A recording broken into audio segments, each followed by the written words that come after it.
On va donc essayer d'aborder un thème extrêmement central au judaïsme. C'est ce qui s'appelle le plus gros ratage du peuple juif. On a, juste après la sortie d'Égypte, juste avant le don de la Torah, on a eu un méga raté, des fameuses tables de la loi qui vont être brisées par Moshe Rabbeinu. Et c'est tellement un énorme raté de notre histoire qu'il y a pas mal de religions qui sont persuadées que depuis cette trahison qu'on a manifestée, Akadosh Baruch Hu nous a tout simplement écartés de la scène de l'histoire. C'est une des lectures possibles qui est proposée par pas mal de religions. Et ce qui m'intéresse de faire avec vous, c'est plusieurs choses. C'est d'essayer déjà d'aborder, de comprendre un petit peu les raisons de ce qui a mené à faire ce fameux veau d'or. On va un peu voir toute la chronologie des choses. Essayer de comprendre comment Moshe va gérer ça. Et pour de vrai, la façon dont Moshe va gérer ça est une véritable leçon de management. On ne va pas la faire ce soir, je la prépare pour dans quelques temps. À partir d'un épisode qui s'est passé, j'étais en Israël il y a pas mal d'années. Et j'habitais à l'époque à Bnei Brak. Et d'un coup, j'entends comme ça des sirènes pendant Shabbat, avec des ambulances qui passent comme ça pendant Shabbat, en disant attention, attention, attention. On pensait que c'était un attentat. Et en fait, les gens nous disaient faites gaffe, ne surtout pas consommer la poudre de lait Remedia. Remedia, c'est une firme comme Materna, comme plein d'autres. Et ils nous avaient annoncé donc, pendant Shabbat que c'était interdit de prendre ça, et c'était tellement important qu'ils avaient transgressé Shabbat pour nous le dire. Il y avait donc un scandale sanitaire sur cette poudre de lait qui était dangereuse pour les enfants. Et à cause de cet événement, la firme de Remedia n'a pas réussi à se relever, elle est morte. Il n'y a plus de Remedia aujourd'hui. La même année, un scandale a éclaté pour les voitures de la marque Lexus. Lexus, c'est le haut de gamme du japonais. C'est Toyota Plus, quoi. Et ils ont eu un énorme scandale parce qu'en fait, ils se sont rendus compte que les freins ne marchaient pas très bien. Je ne sais pas si vous imaginez au niveau sécurité à quel point c'est la cata. Alors, ce qui est assez extraordinaire, c'est que la firme Lexus, l'année d'après, non seulement elle était encore vivante, mais qui plus est, elle a augmenté de 10% son chiffre d'affaires. Les deux, Remedia et Lexus, ont vécu un cataclysme. Et la seule différence entre les deux, c'est qu'à Lexus, ils ont su manager le cataclysme et à Remedia, ils n'ont pas réussi à manager. Sous-entendu, ce qui est absolument essentiel à comprendre, c'est que nous ne sommes pas damnés par une faute. Nous ne sommes pas damnés par la plus grande des incartades. Il y a un moyen de pouvoir avancer avec ça. C'est donc la première des choses qu'il faudra bien rattraper. Alors, je propose la chose suivante, d'essayer donc de voir le déroulé de ce qui a amené au veau d'or, la réaction de Moshe, et surtout la réaction du bon Dieu. Alors on va lire de façon attentive ce qui est marqué dans le texte avec toutes les couleurs et essayer de voir un petit peu qu'est-ce que veut nous faire passer comme message la Torah. Je lis donc depuis le début, c'est dans la paracha de Kitissa, Vaïten el Moshe kekaloto ledaber ito be'ar Sinai shne luchot ha'edut luchot haven ketuvim be'etzba elokim. Littéralement, Dieu donna à Moshe lorsqu'il eut achevé de s'entretenir avec lui Shne luchot ha'edut, les deux tables du témoignage, luchot even, des tables en pierre, ketuvim be'etzba elokim, qui sont écrites avec le doigt du bon Dieu. Je fais une pause et je vous pose la question, qui peut me donner les propriétés de ces tables qui sont exhibées dans ce verset?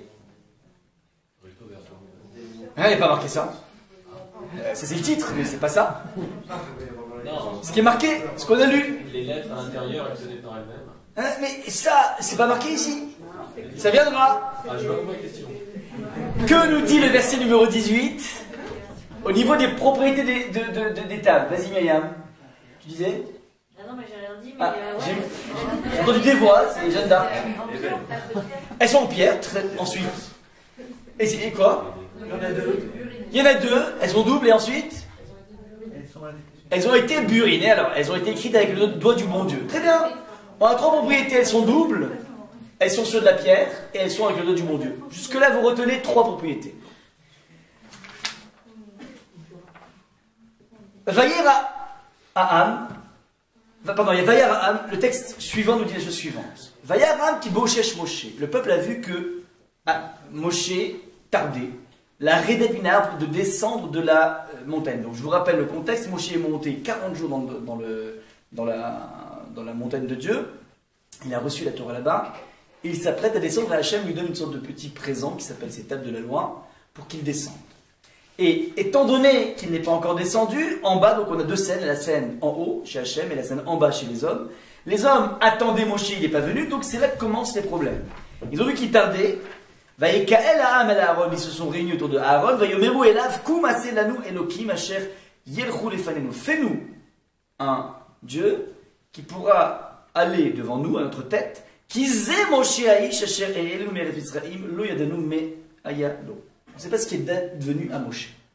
Donc, les réactions du peuple qui ne voit pas passer son leader, qui ne voit pas revenir son leader, il décide de trouver urgemment un leader.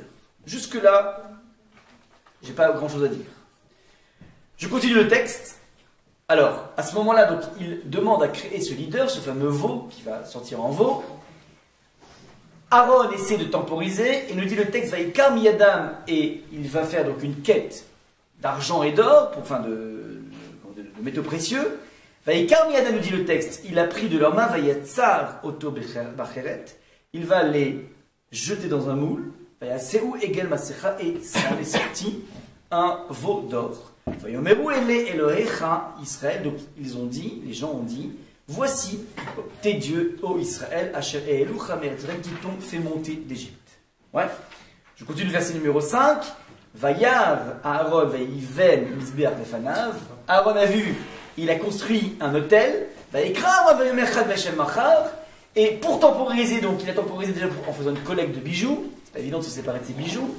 Deuxième temporisation de Aaron, il propose de reporter à demain la fête. C'est ce qui se passe. Et regardez le verset numéro 6. Ils se sont levés le lendemain, ils ont amené des holotes, des holocaustes, ils ont amené des rémunératoires. Les gens du peuple se sont assis pour manger, pour boire et pour faire la fiesta. Ça veut dire faire la fête. Je finis par les deux derniers versets. Donc à ce moment-là, c'est ce qui se passe dans la scène du bas. On a une scène du haut, c'est Moshe, qui s'apprête à descendre avec ses tables de la loi. On a une scène en bas, c'est le bug. Ouais, les Béné Israël qui ont créé un veau d'or, et ce veau d'or, ils sont en train de faire la fête avec. À ce moment-là, nous dit le texte de la Torah, Hachem va prévenir Moshe, en lui disant, fais gaffe, c'est la kata en bas. C'est la kata. Red kishichet emecha, descends parce que ton peuple a fauté. Il s'apprête donc maintenant à descendre. Il descend, va yifen, va yired Moshe minahar, ou shne luchot a edud beyado, avec ses deux tables dans sa main. Luchot ketuvim mishne vrehem, des tables qui sont écrites de part et d'autre, misé ou misé. Tu entends ou pas? Des tables qui sont écrites de part et d'autre, M ketuvim, elles sont écrites. C'est là qu'intervient ce phénomène complètement miraculeux de tables qui sont écrites transpercées. Donc la table n'était pas gravée, mais elle était transpercée de part et d'autre en recto verso. Donc il descend avec ces tables. Le texte nous dit, verset numéro 19, Vaïkacher Karav el Amachane, une fois qu'il s'est approché du camp, Yareta Egel ou Mecholot, il a vu le veau et les danses, Vaïcham Af Moshe, Moshe s'est énervé, Vaïachlech Miyado et Aluchot, il va jeter de ses mains les Luchot, Vaïchaber Otam Tachata, il va les briser. Voilà comment on est arrivé aux choses. Donc, je répète la chronologie, prenez un texte, n'hésitez pas, sinon ça va être compliqué de comprendre. Hop. Merci. Première des choses, en résumé rapide, Akadosh Baruch Hu s'apprête à donner un résumé de la Torah dans ses tables à Moshe. Au même moment, les Juifs sont impatients, ne voyant pas revenir Moshe. Ils décident, comment dire, de créer un suppléant à Moshe, un remplaçant de Moshe. Aaron essaie de temporiser par 2 reprises, en faisant une collecte des bijoux, et ensuite, deuxième chose, en reportant à demain la fête. Le matin, ils se lèvent, ils vont faire la fête en créant ce veau d'or. Hacham prévient Moshe de ce qui se passe en bas. À ce moment-là, Moshe va engager un plaidoyer pour sauver le peuple juif en disant, regarde, Hachem, ok, ils ont fauté, qu'est-ce que tu veux? Tu as envie de recommencer l'histoire avec moi? Ça ne marchera pas comme ça, ça le fera pas. Si tu veux recommencer avec moi, tu sais quoi? Efface-moi de ton livre. Ouais, moi je suis lié avec eux, je partirai pas avec eux, donc je vais à tout prix les défendre. Et Akash Baruch Hu se calme, il laisse Moshe descendre avec les mêmes tables, sauf qu'à ce moment-là, on ne précise que ces tables, ce miracle dont tu parlais, Michael, n'est précisé qu'à ce moment-là. Ouais, ça veut dire que c'est un point qui intervient maintenant, une fois qu'on sait qu'il y a eu des dégâts. On essaiera d'expliquer pourquoi c'est important de préciser maintenant, une fois qu'il descend avec ces tables, que ces tables sont écrites en recto verso. Vous comprenez un petit peu la démarche ici ou pas? Ouais. N'hésitez pas à poser des questions en tout cas. On dit transpercées. Comment elles sont transpercées? Oui, si c'est transpercé, il y a un côté où c'est à l'envers. Alors, le miracle qui est amené ici, c'est que le fait de transpercer, c'est double miracle. D'abord, le premier miracle, c'est que finalement, le texte que tu lis en recto est le même en verso. Et c'est impossible. C'est possible que si on n'a que des ronds. Ouais, si tu as des ronds, tu peux. Parce que les ronds, ça se lit en recto verso. Mais, comment dire, tu peux pas faire ça sur n'importe quelle lettre. Une lettre non symétrique comme le Aleph, le Bet, le Gimel, le Dalet, ouais, elles sont pas symétriques. Et pourtant, elles composent l'état de la loi. Et donc, il y a un miracle qui s'appelle que le recto est égal au verso. On voit que c'est transpercé, peut-être juste c'était écrit... Misé ou misé? Peut-être qu'il les a écrits et au recto et au verso. Alors, il y a une redondance, Myriam. Il est marqué Mishne Evrehem, des deux faces, misé ou misé, de part et d'autre. C'est la même chose, de face et de part et d'autre. De là, on apprend que c'est transpercé, et on apprend en même temps que c'est le même message. D'accord. Maintenant, la Gemara dans Megillah va poser la question, je comprends pas, mais il y a un samer. Le samer, c'est un rond. Si ça transperce, ça tombe. Ouais. Ou pas. Alors, la Gemara va dire, ça fait partie aussi des miracles. C'est bourré de miracles. Les louchotes sont bourrés de miracles. Maintenant, ce qui m'intéresse ici, faites bien attention, c'est que ce miracle en particulier n'est mentionné qu'une fois que Moshe a pris conscience de la kata en bas et qu'il s'apprête à descendre avec.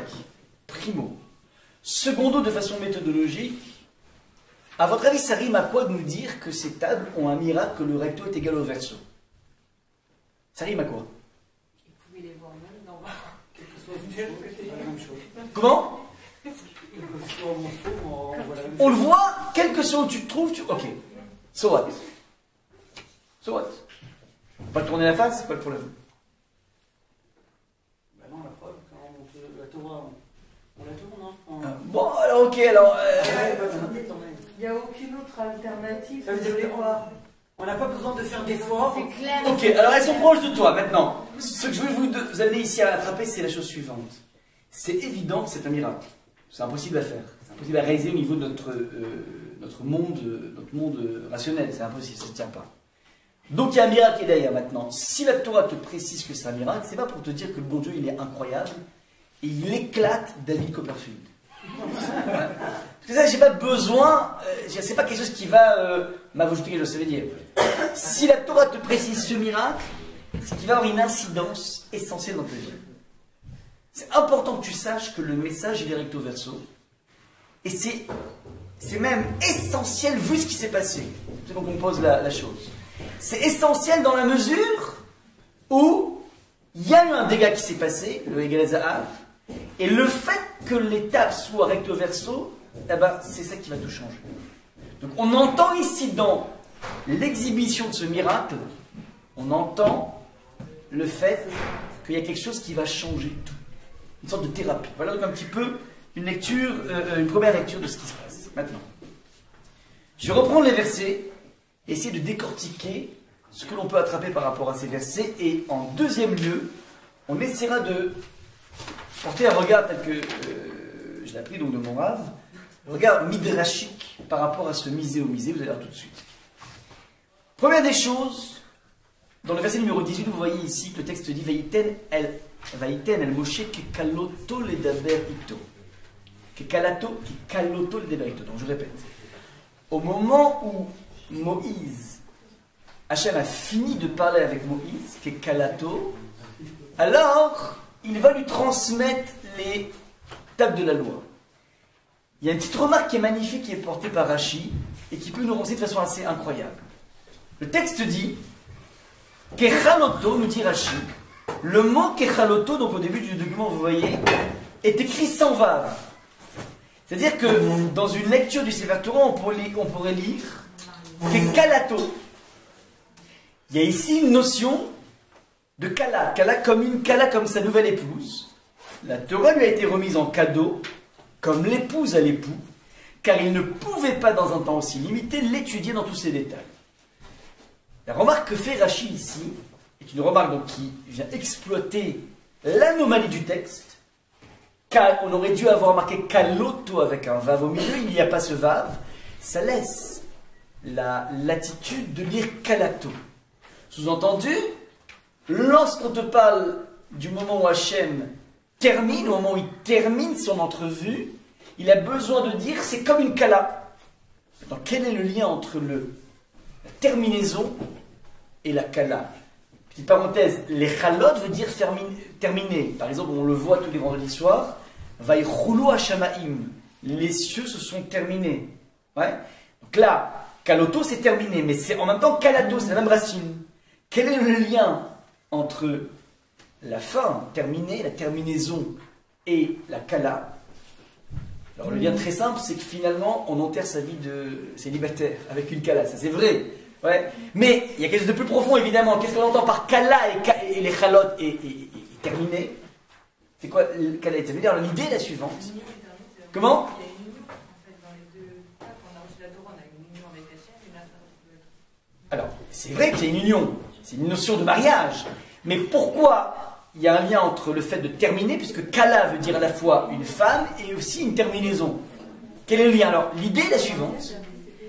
On vient de dire que Hachem n'a pas eu le temps de transmettre tout le message, et il lui transmet la Torah comme une kala. Sous-entendu, une kala n'est pas, et ceci est valable dans toutes les relations de couple, n'est pas un produit fini. Il n'y a que les 10 commandements. Non, c'est un produit... Non. C'est-à-dire que c'est en permanence une vie de potentiel. Ouais, et c'est important de préciser ça. Beaucoup de personnes espèrent avoir, comment dire, un homme ou une femme, un mari, une femme, alors qui seront donc tip-top sur tous les points de vue. Ouais, j'ai envie d'avoir, comment dire, le modèle parfait sur tous les points de vue. La Torah te dit que la Torah elle-même fonctionne à partir d'un mode dynamique et non pas un mode statique.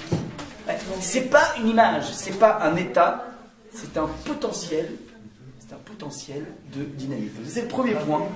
Sous-entendu, tu ne peux pas espérer d'entrée de jeu avoir tout. D'entrée de jeu, tu es en permanence en face d'un potentiel que la vie va t'amener à façonner. Tu vas rentrer dans un système dans lequel tu vas façonner les personnes qui sont en face de toi. Chacun va permettre à l'autre d'éclore. Ça, c'est la base essentielle du lien qu'on tisse avec la Torah. Et c'est la base essentielle du lien qu'on tisse dans une relation de couple. Une question de... Non, en fait, il dit qu'il a fini de parler. Pourtant, il reste encore la nuit, la journée du lendemain, pour le temps que Hachem lui dit descend. Non, c'est concomitant. Au même moment où il finissait de parler, le Hegel a commencé à se mettre en place. Donc, ce sont deux plans. Il y a eu au moins une journée, puisqu'il le lendemain matin, ils sont levés. Donc, il y a eu au moins... Non, mais il avait dit maintenant stop. Ah, d'accord. Au moment où il finit. Donc, ça, c'est le premier des points. Ça veut dire qu'il y a une invitation au concept de la patience. Et regardez un peu comment les choses se mettent en place. Vayara qui bochèche de façon concomitante. Et le peuple, lui, il était impatient. La Torah se donne sous une formule de patience. Et le peuple, lui, est impatient de voir revenir Moshe, tellement impatient qu'ils ont besoin tout de suite d'un remplaçant. Petite parenthèse. Ils n'ont pas une recherche d'idolâtrie. Ils ont une recherche essentielle de remplaçants. Une démarche d'idolâtrie, c'est important de le préciser, parce que d'une certaine façon, on n'est pas en train de venir jeter la pierre de toutes les questions qu'un individu se pose. Les questions qu'un individu se pose sont les suivantes, mais je ne sais pas ce qui va se passer demain, je ne sais pas si ça va marcher, je ne sais pas si mon business va prendre, je ne sais pas si c'est la personne avec laquelle je dois me marier. On est tous dans la vie truffée de centaines de questions. Et lorsque je vois ce texte, je ne peux pas m'empêcher de me rappeler cette angoisse du peuple. Eh ben, je me rappelle, je ne sais pas si ça vous est déjà arrivé, mais moi quand j'étais petit, mes parents sortaient, eh ben, j'avais tellement peur qu'ils ne reviennent pas que j'arrivais pas à dormir. Ouais, cette peur de quitter la personne qui t'éduque, la personne qui s'occupe de toi, qui embrasse toutes tes couches sentimentales, psychologiques, tout ce que tu veux, ben, le lien, si vous voulez, que Moshe tisse avec son peuple, c'est la même chose. Et donc, d'une certaine façon, il n'y a pas une condamnation de l'impatience du peuple. Ce qui va être condamné, c'est la façon dont on va cristalliser les choses après. Comment tu vas gérer cette angoisse. Mais l'angoisse, c'est quelque chose qui est tout à fait naturel. Donc, le peuple est angoissé, c'est normal. Et d'ailleurs, regardez comment c'est intéressant, il ne dit pas on veut une avodazara, on dit quelqu'un qui va nous mener. On ne peut pas être un troupeau sans berger. Ça, c'est donc le deuxième point à attraper. La Torah va t'apprendre le monde de la patience, mais ils n'ont pas encore la Torah. Et donc, ils sont dans le monde de la patience. Vous voyez un petit peu donc la façon dont les versets sont en relief. Pardon ? Vous dites qu'ils ne sont pas à la recherche d'une idole, mais d'un remplaçant. Ouais. Là, on parle quand même de Asselanu et Elohim, Elohim, très juste. Alors, tu peux dire Elohim parce que c'est une puissance. Elohim, ça veut dire aussi puissance. Il y a une ambiguïté du terme Elohim, et ça dépend à quoi tu penses. Elohim, tu pensais à Dieu, mais tu peux aussi penser Elohim, qui sont les puissants, les gens puissants. La force, le charisme. Oui, mais Hachem a mis en place cette confusion. Et d'ailleurs, c'est intéressant, Elohim, c'est puissant, ou Elohim, Dieu, mais c'est un pluriel. Or, on est dans un monothéisme, donc il y a en permanence une bizarrerie, un équivoque qui évolue depuis le début. Donc ça, c'est ce qui se passe au niveau donc, de l'attitude du peuple. Maintenant, on a compris, Aaron va essayer de temporiser, et je saute maintenant au verset numéro 6. Le texte nous dit la chose suivante. Vayashkimu mimachorat vayaalu olot. Donc ils se sont levés tôt le matin, ils ont amené des sacrifices à cette idole. Vayeshev va'am lechol veshatou. Ils se sont assis pour lechol, manger, boire. Vayekomu letzarat. Ils se sont levés pour jouer. Tzrok en hébreu, c'est le jeu, c'est le rire, c'est le terme. Enfin, c'est l'attitude qu'a eue Sarah lorsqu'elle a appris qu'à 99 ans après avoir été ménopausée 100 fois, et... Comment 89 ans, pardon, c'est son mari qui était 99. 89, c'est un peu pareil au niveau ménopause. En tout cas, bref, elle était appelée hors circuit, puis d'un coup, Achare Beloti Aitali Edna, après mon flétrissement, je vais avoir encore une fois une floraison, bref, elle se met à rire lorsqu'on a dit que Torah l'année prochaine, même jour, même heure, même date, un enfant, qui s'appellera un enfant, et donc du coup, elle se met à rire et il s'appellera Yitzhak. Yitzhak, c'est le rire. Maintenant, le texte nous dit ici qu'ils ont bu, ils ont mangé, ils se sont mis à rire. À votre avis, ça veut dire quoi, ils se sont mis à rire? Je crois que c'est le jeu. Comment? Ah, sans rachis. C'est pas un rire au sens littéral, mais c'était plus pour dire que c'est pas naturel, donc c'est pas possible, donc c'est un rire un peu jaune. Pourquoi tu dis ça? Ambiance, on boit, on mange et on fait la fête. Oui, mais Sarah, elle c'est pas... Non, elle oui, non mais je te parle ici, dans le texte. L'utilisation du concept de tzrok, comment on l'utilise là? C'est un peu se moquer sur le fait que... En fait, on dirait qu'ils ont carrément oublié qu'ils devaient recevoir la Torah. Moshe, il n'est pas revenu, on dirait qu'ils s'en fichent en fait, finalement. Comme si ça importait peu qu'il soit pas revenu. Alors tu dis une ironie. Ouais. J'entends. Rachi rentre. Pardon? Je le définirais plutôt autrement, c'est une joie pleine entière, ils ont retrouvé un intermédiaire entre Hachem et eux, donc ils sont satisfaits. On peut. Et donc c'est de la pure simcha entre guillemets. Et comme ils dansent, et la danse manifeste ça, c'est-à-dire manifeste cette simcha pleine entière, et comme Moshe va voir qu'il danse, il va casser les faces. Attends. Pas la Zara, là. Propose donc Roméo la chose suivante. Il s'agit ici a priori peut-être d'une liesse, tout simplement. On boit, on mange, c'est la fête. Ouais. Et c'est la fête, c'est-à-dire que finalement, on a trouvé le leader qui nous manquait. Regardez comment Rashi va stigmatiser de façon négative cette joie. Yesh b'mashma azeh gilou yarayot. Dans les tzachek, jouer, on entend ici une connotation de débauche sexuelle, comme il est écrit, pour se rire de moi. Donc il y a un verset dans la Torah, donc Rashi, comme toujours, googlise la Torah, et va montrer que très souvent le terme les tzachek indique la débauche sexuelle. Ou bien, une connotation de meurtre, comme il est écrit que les jeunes gens se lèvent et qu'ils s'amusent. Il sera coup devant nous. Ici aussi, Rour avait été assassiné. Bref. Il y a ici une lecture midrashique de Rashi du terme Netzachek qui est extrêmement connotée, orientée de façon négative. C'est ou la débauche sexuelle, ou bien le meurtre. Et évidemment, il faut se poser la question d'où il a vu ça Rashi. On peut très bien dire, comme dit Roméo, a priori, c'est juste le fun, la joie, la liesse. Ouais, on a bu, on a mangé. Pardon? Tout ça, c'est ce que j'ai dit, c'est une joie pleine entière. Oui, oui, dans le bon sens du terme. Oui, oui, non, il y avait un côté léger. Non, une harmonie, oui. Donc, ça c'est la question qu'il faudra se poser aussi par rapport à Rashi. D'où Rashi est venu attraper dans cet état de liesse une dimension tellement négative. Ça c'est donc le point qu'on va essayer de voir ensemble. Et dernier point avant d'attaquer donc l'aspect miraculeux des tables.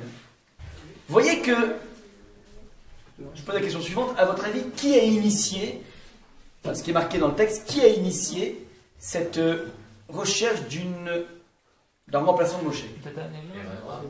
Comment? Non. Que marque le texte?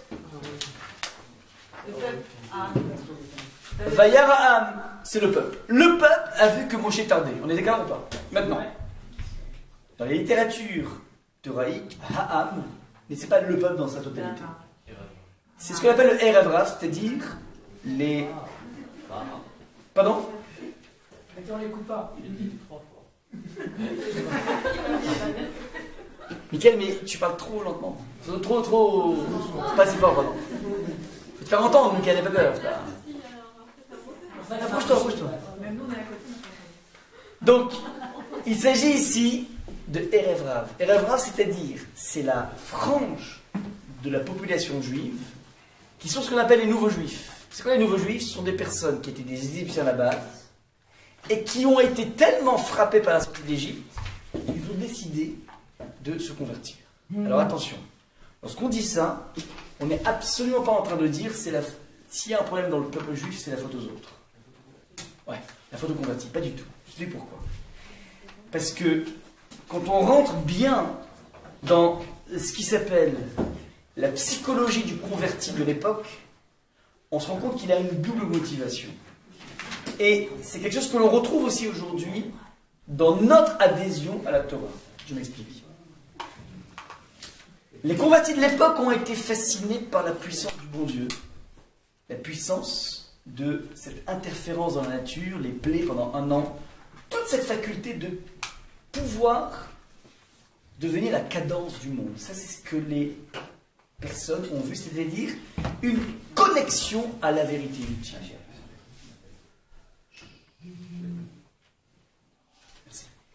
C'est la connexion avec cette vérité ultime qui s'appelle la transcendance du bon Dieu. Première des choses. Deuxième des choses, ils prennent conscience avec le contenu de la Torah que ça véhicule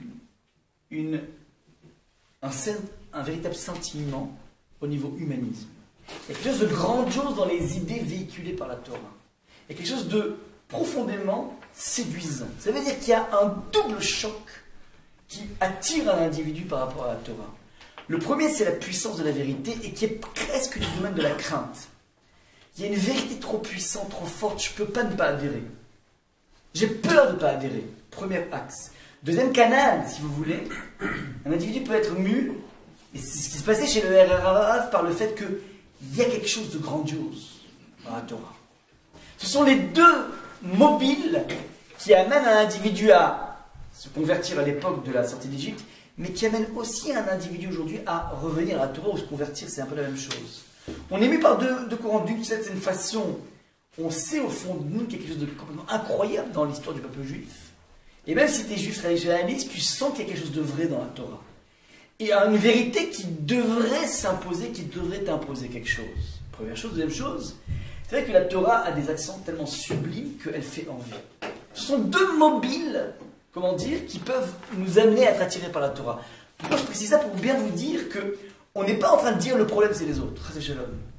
La Torah vient te dire que il y a un point commun entre nous et le Erev Rav, c'est qu'on fonctionne de la même façon. Est-ce qu'on est clair par rapport à ça? Et si on arrive à bien comprendre ça, on va comprendre pourquoi on est concerné de façon directe par le veau d'or. C'est pas un épisode qui est loin de nous, mais on a aussi ce mode de fonctionnement, c'est ça qu'on va essayer de définir ensemble. Ouais. Donc ça c'est le point important. Donc on a vu jusqu'à présent, au niveau des causes du veau d'or, On a vu d'abord la chronologie, comment c'est passé. Deuxième chose, qui sont ceux qui ont initié ce principe. Troisième niveau, et c'est là qu'on arrive, si vous voulez, à cette subtilité.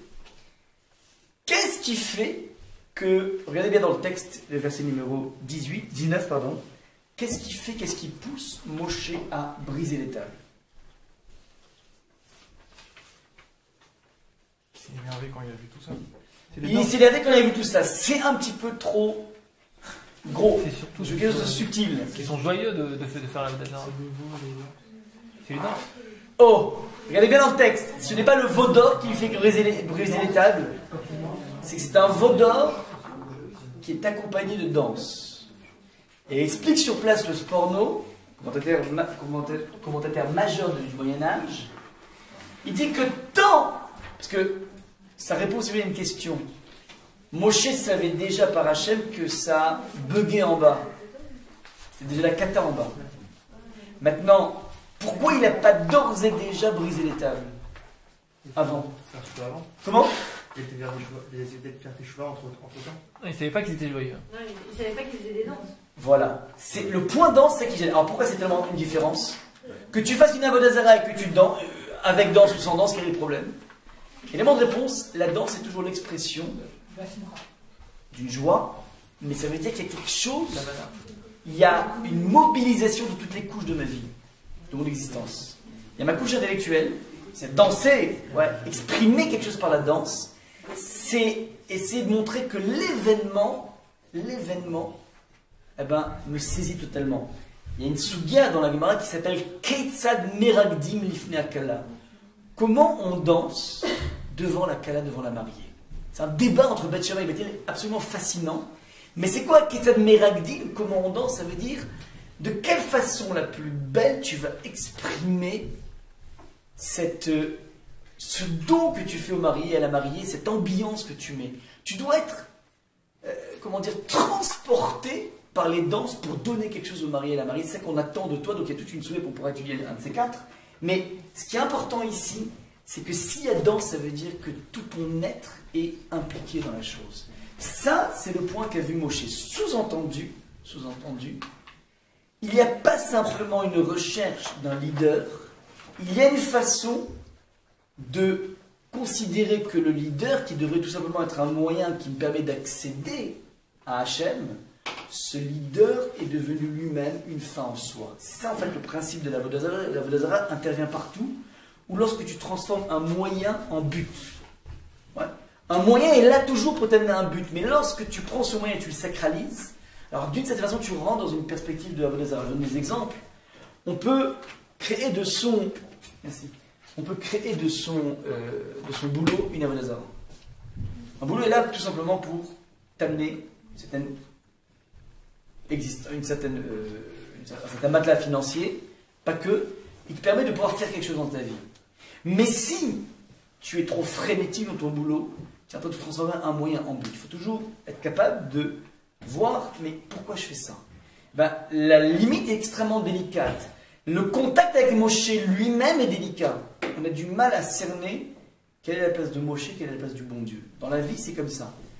Toutes les choses que nous faisons, toutes les entreprises dans lesquelles on est investi, il faut être capable de comprendre où se situe le moyen, où se situe le but. Il y a ici dans l'histoire de la Vodazara, il y a ici, si vous voulez, une confusion entre le moyen qui devient un but, c'est qui se passe, et qui est révélé chez Moshe par le fait que les Béné Israël ont fait une danse.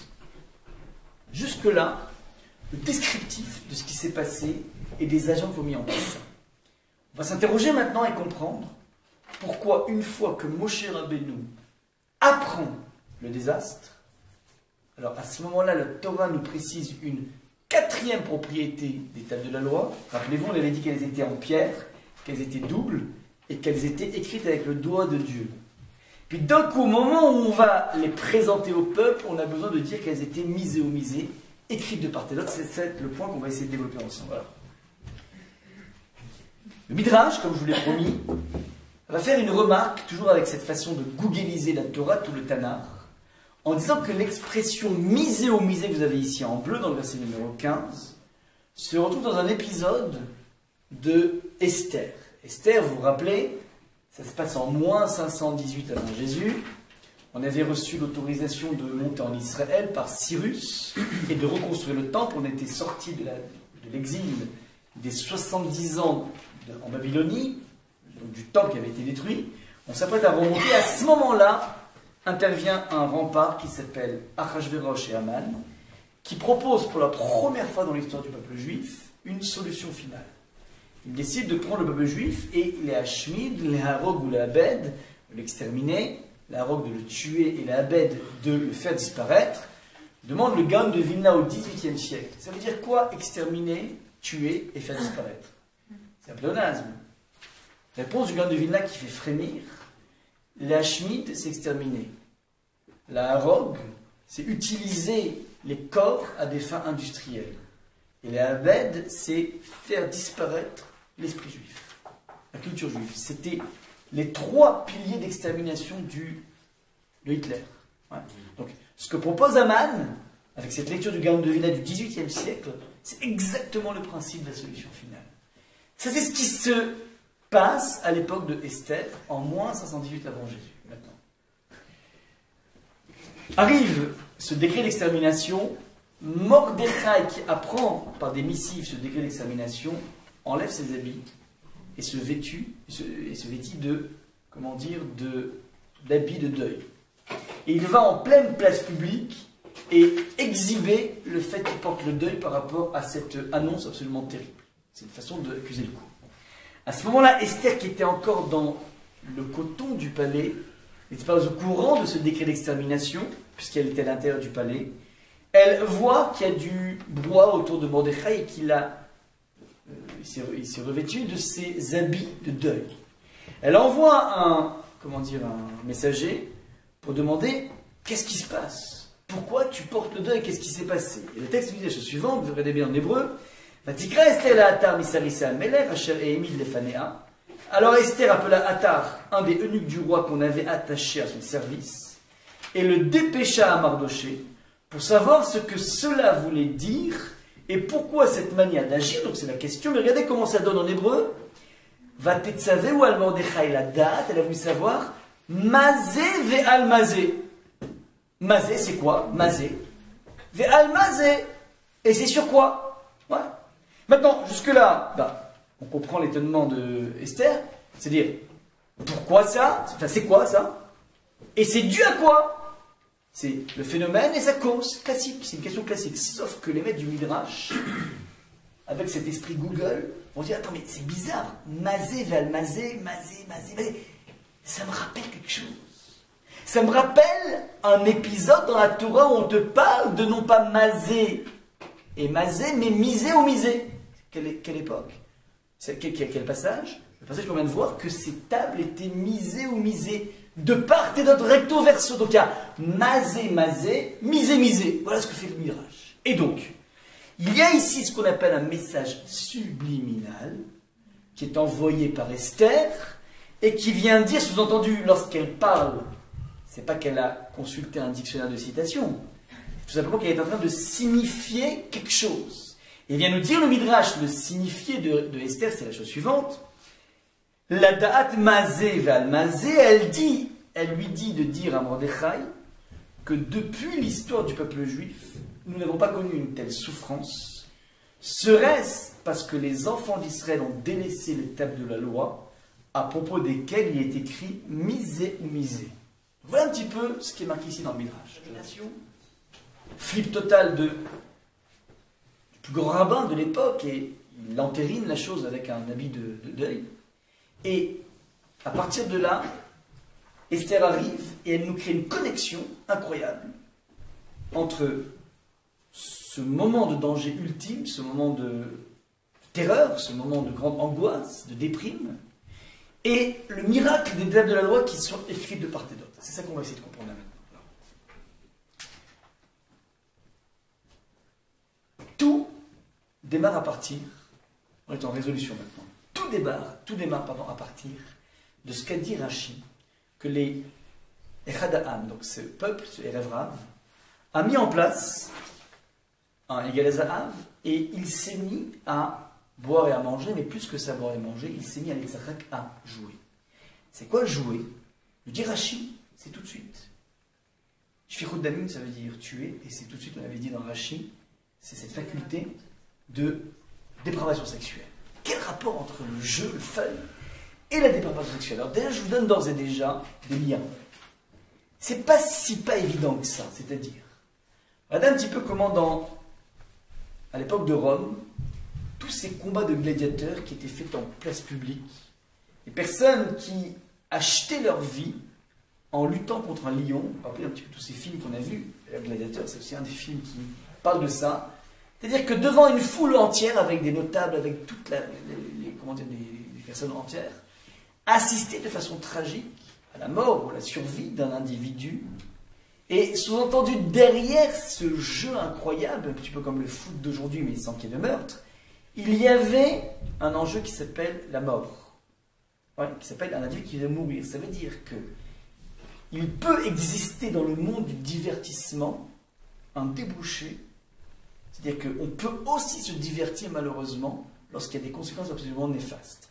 Le lien maintenant entre la dimension du fun, du divertissement, et la dépravation sexuelle se retrouve aujourd'hui de façon assez incroyable. Vous savez qu'il y a de plus en plus de thérapeutes aujourd'hui qui proposent pour l'équilibre d'un couple de se donner quartier libre de façon à un petit peu mettre, entre guillemets, du fun dans sa vie. Ce sont des techniques qui sont de plus en vogue. C'est-à-dire que il y a dans ce monde du divertissement une conséquence possible au niveau dépravation, mais qui part de quelque chose de presque naturel, ce besoin de fun, ce besoin de divertissement, ce besoin de joie. Et ce qui est absolument essentiel à bien attraper, ce phénomène, ce peuple, ce Erev Rav amène, est quelque chose d'extrêmement, éminemment existentiel. Je m'explique.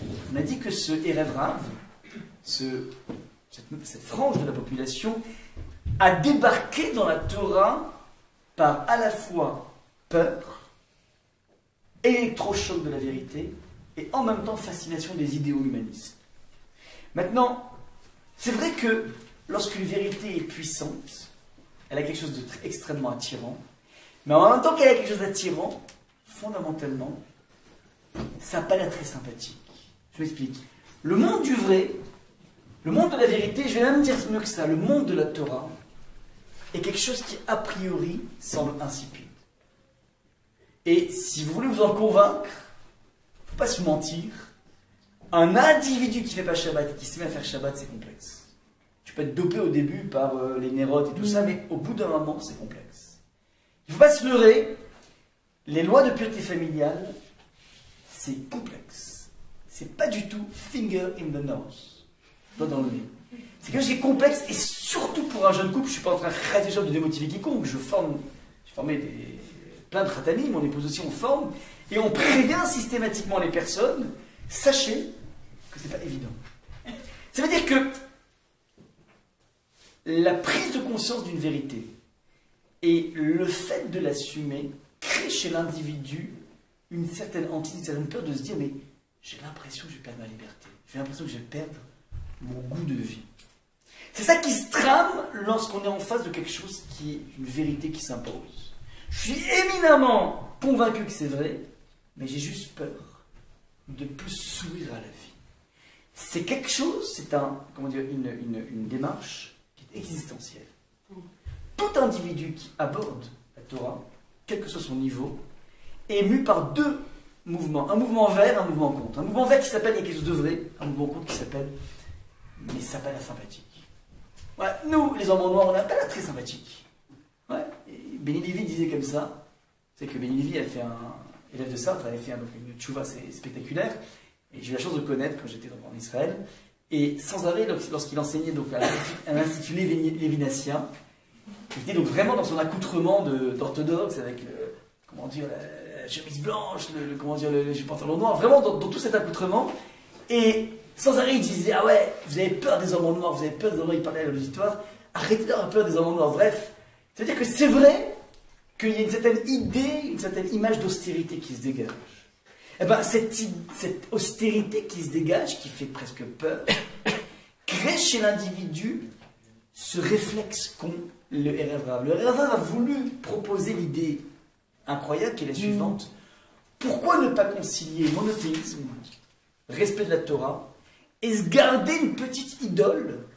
Pas parce qu'on pense qu'il y a un pouvoir dans l'idole, mais tout simplement parce qu'elle t'amène une gaieté dans la vie. Elle t'amène, comment dire, un sourire à la vie. Il y a, si vous voulez, dans la démarche du Erev Rav, une volonté de se dire, on va à la fois concilier ces idéaux de vérité, et en même temps garder ce petit jardin secret de plaisir. Ça, c'est ce que le message, si vous voulez, enfin, la démarche que mènent ces gens qui sont à la frange de la Torah. Mais vous comprenez à quel point ça ressemble éminemment à ce que nous vivons dans la vie. On a tous des freins à s'engager dans beaucoup de choses, tout simplement parce qu'on a l'impression qu'on va vivre quelque chose d'insipide. Ça, c'est tout contact avec un point de vérité maintenant. Le texte de la Torah nous dit la chose suivante. C'est évident qu'on ne peut pas vivre sans joie, on ne peut pas vivre sans gaieté, on ne peut pas vivre sans ce poumon. Le texte dit, n'oublie pas une chose, c'est que les tables sont écrites en recto verso. Lorsque je te dis que le recto égale le verso, c'est pas pour te parler des prouesses du bon Dieu, on s'en fiche de ça. C'est pour te dire que, oui, les règles de piété familiale, vues de l'extérieur, tu te dis, mais c'est impossible, ça a l'air tellement insipide. Je te propose de les pénétrer et de prendre conscience à quel point c'est épanouissant. Mais cet épanouissement sera à la mesure de la faculté à franchir cet obstacle. Il y a une difficulté de la vie a très souvent des côtés extrêmement moroses, mais comprends bien une chose, c'est que cette morosité de la vie, c'est le recto d'un verso qui s'appelle l'épanouissement ultime. Et ce sont les deux messages, ne sont pas des messages qui viennent de deux mondes différents. Le monde dichotomé, c'est le monde vu par la personne qui se dit « j'ai l'impression que rentrer en Torah m'oblige à mettre de côté le plaisir ». La Torah te dit « le message du plaisir est en recto verso ». Il est lié directement à la dimension austère que tu vois. C'est en fait le génie du recto verso. Donc c'est ça qu'en fait que véhicule ici le texte. Au moment même où Moshe descend du Sinaï pour amener les tables, à ce moment-là on précise, mais n'oublie pas de transmettre le message suivant, c'est recto verso.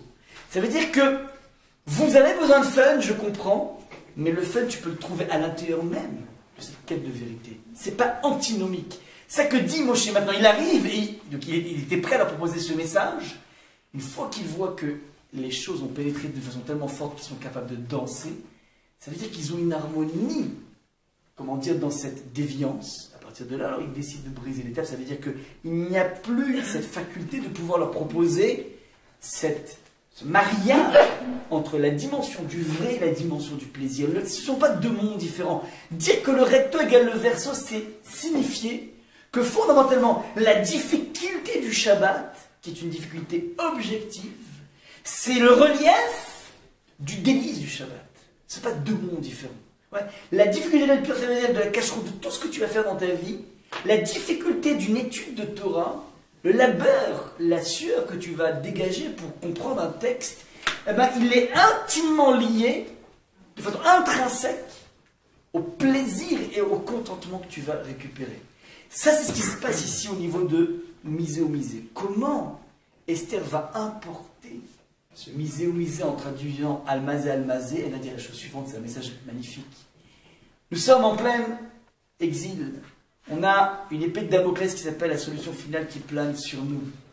Et elle arrive et elle dit, mais je ne comprends pas, qu'est-ce qui se passe? Pourquoi almazé va almazé? Le texte du Midrash te dit, mazé mazé, ça rappelle la misé misé, sous-entendu.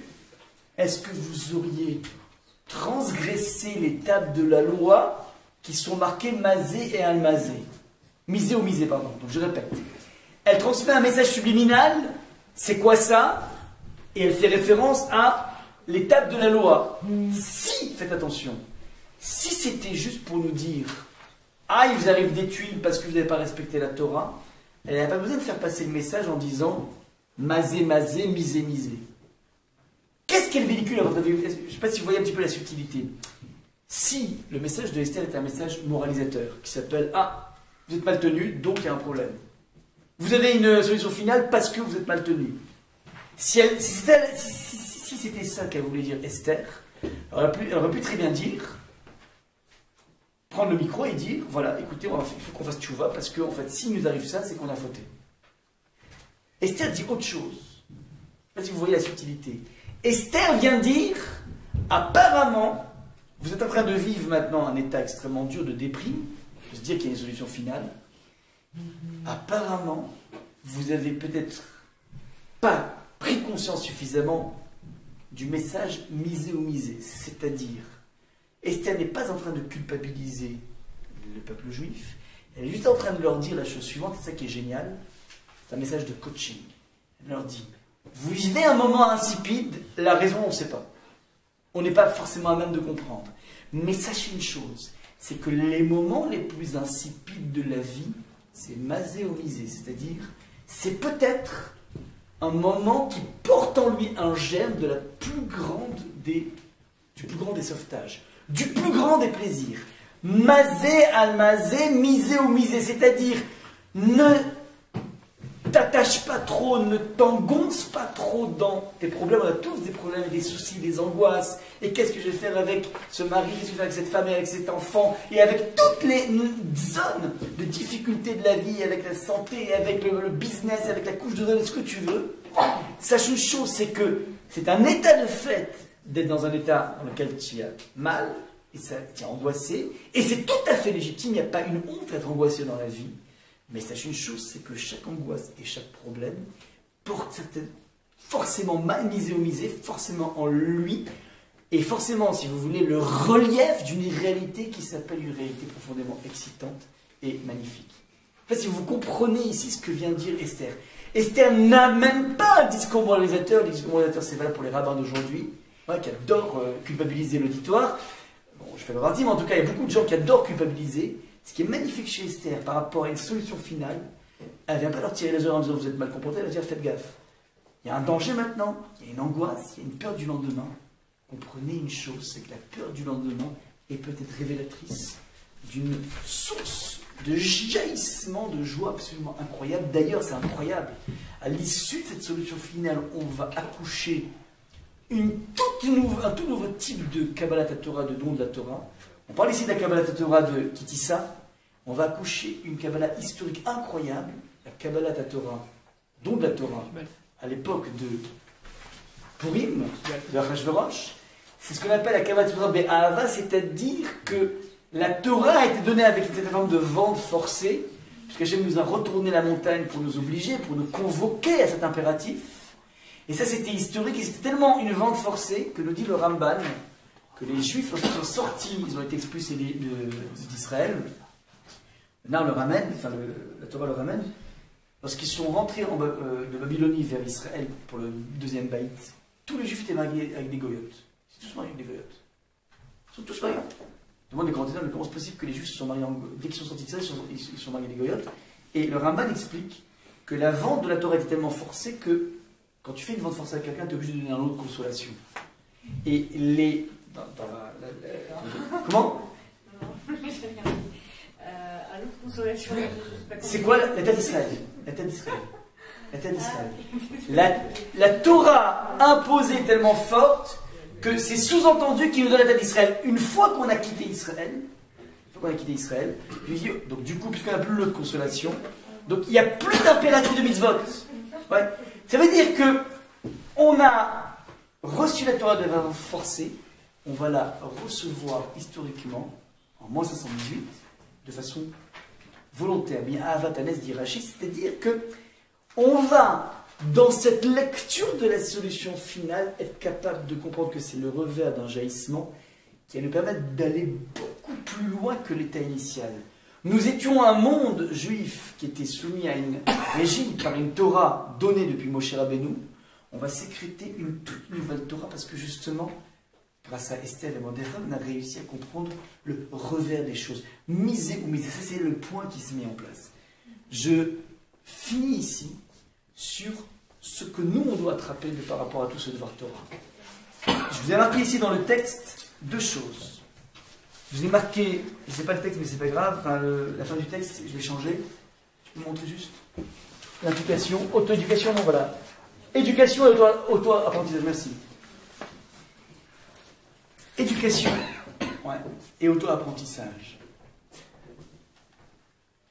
Il est absolument essentiel de comprendre que le monde du vrai est directement connecté au monde du plaisir. Et ceci, on doit le voir dans 2 domaines. Dans notre façon d'aborder la spiritualité, on a un impératif dans la vie. On a un impératif dans la vie, dans toute aventure spirituelle, de prendre conscience que le monde spirituel a un goût incroyable. Un goût tellement incroyable que c'est un goût qui me transporte et qui me meut beaucoup plus que n'importe quelle expérience charnelle. Je répète, que n'importe quelle expérience charnelle. Je vous donne un exemple. Jacobson, c'est un des plus grands maîtres actuels de l'éducation, et j'espère que quand vous serez bientôt mariés, que vous aurez des enfants, on pourra parler encore plus de ce Jacobson. C'est donc le ponte actuel en Israël, et il raconte l'histoire suivante juste pour essayer de palper la suprématie du plaisir spirituel par rapport au plaisir matériel.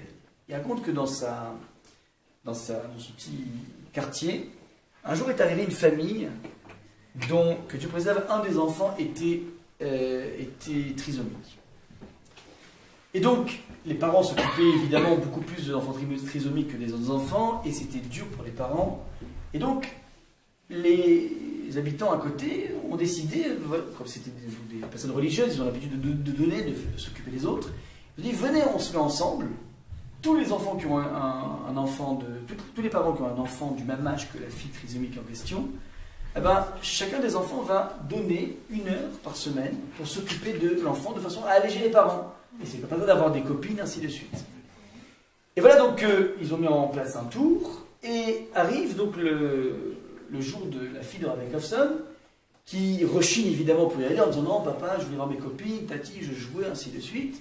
Et ben il dit écoute, désolé, on s'est engagé, c'est la mitzvah, c'est grand. Bon, elle est allée comme ça un petit peu en tirant la tête, ça veut dire ok, c'est vrai, ouais, c'est ça le truc, c'est vrai, mais c'est pas bon. Pourquoi c'est pas bon? Parce qu'en fait c'est saoulant, parce qu'elle s'amuse beaucoup plus avec ses copines à la marelle ou je sais pas quoi. Donc bon, ben, c'est ce qu'on appelle le monde du vrai, qui l'emporte sur le monde du plaisir. C'est comme ça dans la vie, ben, des fois tu fais tes devoirs, t'as pas le choix. L'intelligence de la personne, c'est pas simplement d'avoir imposé à sa fille, ça, on n'a pas éduqué, on a juste imposé. La personne a consacré à chaque fois, à chacune des séances, après chacune des séances, un moment pendant 5-10 minutes avec sa fille, pour lui demander comment c'était passé. Alors vas-y Déborah, comment c'est passé? Comment elle s'appelle la fille? Qu'est-ce que tu as fait avec elle? Comment tient la discussion? Est-ce qu'elle te comprend?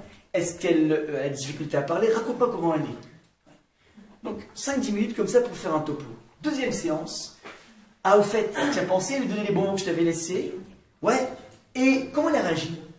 Et la fille nous répond, voilà, elle a réagi comme ça. Ah ouais? Et comment étaient ses yeux au moment où elle a reçu les bonbons? Et comment elle a mangé? Ouais. C'est-à-dire que le père a fait un fromage pour essayer de rendre consciente sa fille de l'impact qu'elle avait sur l'enfant trisomique. Donc je répète, l'idée était la suivante, c'est d'essayer que sa fille fait des choses, et ces choses évidemment ont un impact au niveau de l'enfant qui est en face d'elle, mais des fois tu fais des choses, tu t'en rends même pas compte. Le père a fait presque une sorte de psychanalyse pour rendre consciente sa propre fille de l'impact, séance en séance. Le père a réussi à faire prendre conscience à quel point sa fille faisait du bien à l'enfant trisomique. Au bout de quelques temps, voilà que la fille vient voir son papa et lui dit « Papa, est-ce que tu crois qu'on peut passer à 2 heures par semaine au lieu d'1 heure par semaine ?» Et ça nous explique Rabbi Jacobson que ça, c'est ce qu'on appelle, c'est révélateur d'une éducation réussie, ce qu'il a réussi à faire, c'est-à-dire, c'est quoi éduquer? C'est pas simplement mettre un enfant en face d'une valeur, mais lui faire goûter à cette valeur de façon tellement puissante qu'il prend conscience que finalement le monde des valeurs, le monde spirituel est un monde extrêmement goûteux. Tellement goûteux qu'elle est demandeuse de sacrifier 1 heure avec ses copines pour aller voir une trisomique. Mais comment c'est possible? Pourquoi? Parce que la sensation de donner est une sensation qui est spirituelle, qui a beaucoup plus de goût que la sensation de prendre. Quand tu es avec tes copines, tu prends. Et c'est un kiff. Mais un comparatif de kiff, tu te sens beaucoup plus, ça vit beaucoup plus à l'intérieur lorsque tu n'es pas dans le devoir, mais tu es dans le plaisir du devoir. Je ne sais pas si vous comprenez ce que je dis à l'instant. C'est ce qu'a mis en exergue Rav Jacobson, et il dit que toute éducation à la spiritualité passe par la prise de conscience que la spiritualité est la chose la plus goûteuse qui existe. Donc, ce n'est jamais, je vous l'ai déjà dit, je vous le répète, la vie n'est pas un enjeu choisir entre le Olam Hazé et le Olam Haba, c'est-à-dire choisir entre le monde-ci, je kiffe ici, mais je morflerai plus tard, ou bien je vis une vie d'ascète ici, une vie triste, mais c'est pas grave, j'aurai un pactole là-haut. Cette lecture est une lecture totalement chrétienne, qui n'a rien à voir avec la Torah. L'enjeu dans la vie, c'est choisir ton type de kiff. Et sachant que le kiff spirituel est quelque chose qui est infiniment plus puissant. C'est ce qu'on appelle l'auto-éducation, la prise de conscience que ce qu'on cherche finalement, c'est du kiff. Ne croyez pas les religieux que ce sont des ascètes. Les religieux sont des gens qui sont des grands kiffeurs devant l'éternel. Ça, c'est le point essentiel. Maintenant, comment nous traduisons ça avec les enfants, comme il a dit Rav Jacobson? Une des choses que l'on met en place, c'est ce qu'on appelle le principe du conditionnement négatif, c'est-à-dire, c'est le dernier point que je voulais vous dire aujourd'hui, le conditionnement négatif, c'est, comme vous l'avez certainement vu très souvent, le fait qu'on charge notre système de valeurs d'un emballage de kiff. Par exemple, le Shabbat est un jour qui est compliqué pour un enfant. Il n'y a plus de iPad, il n'y a plus de DVD, il n'y a plus d'électricité, c'est complexe. Tu ne peux pas présenter le Shabbat tel qu'il est avec un enfant. Tu es obligé de mettre des bonbons, de mettre du coca le Shabbat alors qu'il n'y en a pas en semaine, de façon à ce que petit à petit l'enfant fasse une connexion Shabbat égale permission du coca. Il y a tellement d'interdits que s'il n'y a pas une compensation des permissions, on est foutu. Et ce que je vous dis là maintenant est inspiré d'un maître du Moyen-Âge qui s'appelle le Maharil, qui est la source essentielle du Rama, donc il est au XIIe siècle, lui. Il raconte la chose suivante, c'est une chose absolument magnifique, je vous conseille de faire. Moi je l'ai fait avec mon fils, c'est encore pratiqué aujourd'hui dans le monde chassid. Il dit le Maharil, lorsque l'enfant a 3 ans, les parents vont une fois qu'il se lève, on l'entoure, on l'emmitoufle d'un talit, on va lui faire prendre une bracha auprès des tzadikim de la ville, et ces tzadikim en question, c'est Rabbanim, montre à l'enfant le Aleph Bet Gimel, et il lui enseigne le Aleph Bet Gimel, à un enfant de 3 ans. Première étape, et l'enfant, on l'enrobe d'un talit pour qu'il ne voit que les lettres de la Torah pendant le moment où il va venir chez le tzadik. À l'issue de ça, dit le Maharil, donc il écrit ça au XIIe siècle. Alors, la maman va confectionner des gâteaux en forme de lettres, Aleph Bet Gimel en gâteau, qu'elle va enrober de miel. Donc il donne vraiment une recette de cuisine. Il dit voilà, tu fais ça. Et c'est quoi l'idée? L'idée est absolument géniale. L'enfant à 3 ans va commencer à rentrer dans le monde de la lecture.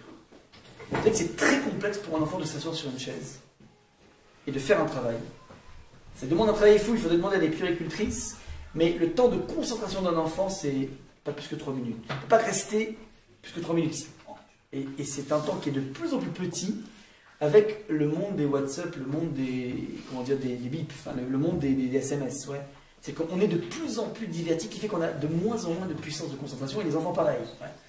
Maintenant, c'est complexe de s'asseoir, c'est complexe de se concentrer, c'est complexe de prendre un stylo, c'est complexe d'être concentré sur une image. L'alphabet hébreu n'a pas spécialement fashion. Ouais. Et donc, tout ça c'est complexe. Alors ce qu'on crée, c'est qu'on crée un conditionnement positif. C'est-à-dire que le Aleph c'est du miel, le Bet c'est du Nutella et le Gimel c'est du je sais pas quoi, c'est des bonbons. Et donc, on crée chez l'enfant une connexion, Aleph me rappelle le goût du miel, qui fait que le jour où il va être en face du Aleph, je ne dis pas que ça va marcher, mais il ne sera pas rebuté par l'étude. C'est un mina qui a été mis en place depuis le Maharil et qui est respecté de façon extrêmement belle chez les chassidim aujourd'hui, dans le monde chassid. L'enfant, on lui crée une connexion goûteuse du monde des valeurs. Ça, c'est ce que l'on met en place, donc je vous rappelle ici. Il y a, je finis donc là-dessus, une idée absolument géniale qui a été véhiculée au moment où tu as exprimé ta soif de liberté, que tu as traduite par une déconnexion du bon Dieu. Moïse revient avec une sorte de thérapie qui s'appelle prise de conscience que le message insipide, austère que dégage la Torah, il n'est que le relief de la joie intérieure dégagée. Et donc il faut comprendre que ce sont deux messages qui viennent du même monde, et non pas de deux mondes dichotomiés. Il y a oui la possibilité de vivre un enracinement dans les racines, dans les valeurs de façon la plus épanouie possible, de façon la plus jouissive possible. Ça c'est ce que vient dire Misé. Nous retrouvons ça même dans des moments de catastrophe nationale, au moment de Esther, et Esther qui va nous rappeler cette structure de la vie, la douleur la plus grande, donc c'est plus cette fois-ci l'aspect austère de la vie, mais l'aspect austère de la vie, la morosité de la vie, cette morosité en question, elle cache en elle de façon extraordinaire ce germe plus que d'espérance, ce germe de jouissance qui nous attend et qui procède exactement du même message. Je m'arrête là, s'il y a des questions, n'hésitez pas.